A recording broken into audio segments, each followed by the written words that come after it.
English you can not speak or write anything. তো সেখানে আমরা কিছু জিনিস প্র্যাকটিস করাই, সেগুলো আমি চাইছিলাম বিনা পয়সায় গভর্নমেন্টকে দিয়ে দেবো, কন্টেন্ট সহ, অ্যাডোবি ইলাস্ট্রেটরের ফাইল সহ, কিন্তু ওরা আমার থেকে নিতে চাচ্ছে না। প্রোগ্রাম শেষে অনেক ইংরেজির লোকজন আসলো যে স্যার আপনার নাম্বারটা দেন, আমরা যোগাযোগ করবো। এরপরে যখন আমি তাদেরকে একটু কফি খেতে চাইলাম, পরামর্শ দিতে চাইলাম, আর হোয়াটসঅ্যাপে রিপ্লাই দেয় না, ব্যাক করে না, সিন করে রেখে দেয়।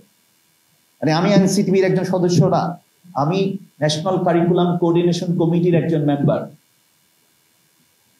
মিনিস্ট্রি আমাকে এখানে কানেক্ট করছে, আজম ভাই বুঝছেন, আমার রিপ্লাই দেয় না। 3 জন প্রফেসর আমার হোয়াটসঅ্যাপে আজকে একজনকে সালাম দিয়েছি যে এখানে আসছে, অন্তত সালামের জবাব দেয় কিনা, না।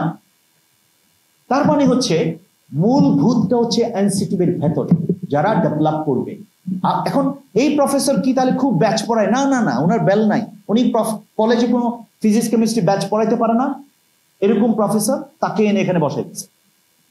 এবং সেই প্রফেসর এখানে কিভাবে কারাপশন করা যায়, কিভাবে অন্য গাইডকে কানেক্ট করে দেওয়া যায়, রেফারেন্স করা যায়, মেবি। তাহলে কি কাজে বিজি সে? তাহলে আমি যদি nano technology, future of education না শেখাই, একজন বলেছেন অনেক পুরনো কাহিনীগুলো, আমি আপনাদেরকে একজন প্রফেসরের নাম বলি, ওয়াল্টার লিউইং, ফিজিক্স পড়ায় MIT-তে। আপনি দেখেন তারা কিভাবে 14-15 দিন প্র্যাকটিস করে একটা লেকচার দেওয়ার জন্য। আমরা আমাদের শিক্ষকদেরকে গড়ে তুলছি না, আমরা আমাদের ভালো ইংরেজি শেখাচ্ছি না, অথচ আমরা ইংরেজির প্রয়োজনীয়তা বুঝি। এবং লাস্ট, আমি বেশি কথা বলবো না, কথা অনেক অনেক বলবো পরে। একটা জিনিস দেখুন, আমরা ও লেভেলে বাচ্চাদেরকে পড়াই, এ লেভেলে পড়াই, আমরা ব্রিটিশ কারিকুলাম বুঝি, আমরা ইন্টারন্যাশনাল ব্যাকলোরিয়েট বুঝি, IB কারিকুলাম, কিন্তু সেখান থেকে অল্প অল্প শিখে ইংরেজিটা ডেভেলপ করছি না, ম্যাথস ডেভেলপ করছি না। ইতিমধ্যে অনেকে জানেন যে গাজার মতো একটা দেশ, প্যালেস্টাইনের সাক্ষরতা কত জানেন? প্রায় 98%। গাজাতে একটা ছেলেকে নিউটন অফ গাজা বলা হয়, কিছুদিন আগে আল জাজিরা রিপোর্ট করেছে। হুসাম আল আক্তার, সে নিজে নিজে ইলেকট্রিসিটি উৎপাদন করে তার তাঁবুতে ইলেকট্রিসিটি প্রোভাইড করেছে। এবং আশ্চর্য হবেন, গাজাতে পর্যন্ত, প্যালেস্টাইনে পর্যন্ত তারা এডুকেশনকে শেয়ার করে। আপনার কত % সাক্ষরতা? So it's a big challenge. We must come forward to develop the education. আপনি যদি আমাকে বলেন পুলিশ ভালো না, আমি বলবো এডুকেশন ভালো। আপনি যদি বলেন আমলারা ভালো না, আমি বলবো এডুকেশন ভালো।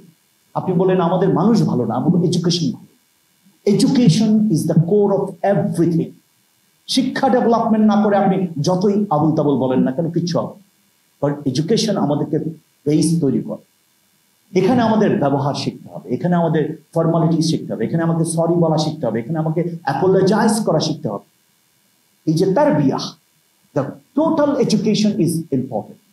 এবং আমাদের আপনি দেখেন, আমি আমিনুল ইসলাম বুলবুল, যিনি এখন ক্রিকেট বোর্ডের চেয়ারম্যান, তার সাথে বসছিলাম। হচ্ছে আপনার নামে তো কোনো গল্প পড়ি নাই বইতে, কিন্তু তাদের তো বই থাকা উচিত ছিল। এবছর আমি বলেছি ডক্টর ইউনূসের একটা গল্প দেওয়া উচিত, কিন্তু দিচ্ছে না। বিখ্যাত মানুষকে এখানে লুকিয়ে রেখে আবুল তাবুল গল্প তৈরি করা হচ্ছে, দ্যাট ইজ রং। এবং আমি বলবো আপনারা যারা আছেন তারাও ভালো ভালো লিখুন না, তাহলে কাজ হবে। Finally, education is learning how to think and how to solve.